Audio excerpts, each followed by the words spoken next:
Oui, pour moi, le transhumanisme est une idéologie qui a son histoire, ses soubassements, et c'est ce que j'essaie de faire dans mon livre. C'est une sorte de généalogie de cette doctrine, en fait.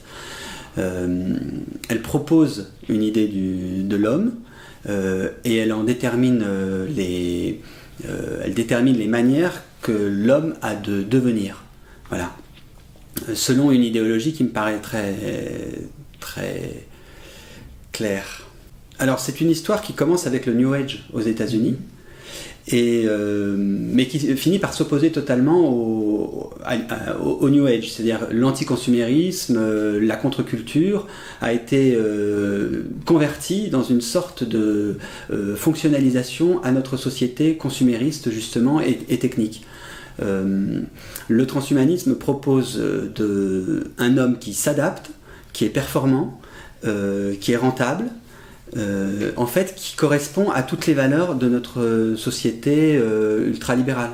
À l'origine, le transhumanisme est promu par des médecins.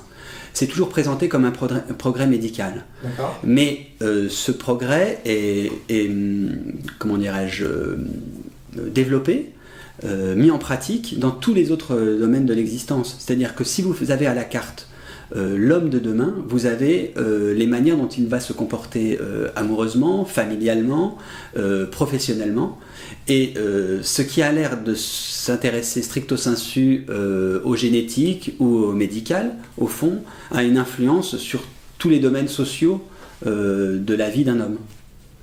Je dirais que c'est une nouvelle phase d'une évolution de la société qui se structure selon des valeurs ou des principes économiques. Hein. Et évidemment, c'est la technique qui se met au service de valeurs économiques. Le transhumanisme se présente comme un progrès. Et le progrès, aujourd'hui, est synonyme du bien. Le progrès, pour nos sociétés occidentales de l'après milieu des années 60 du XXe siècle, le progrès correspond à la libération ou à l'émancipation.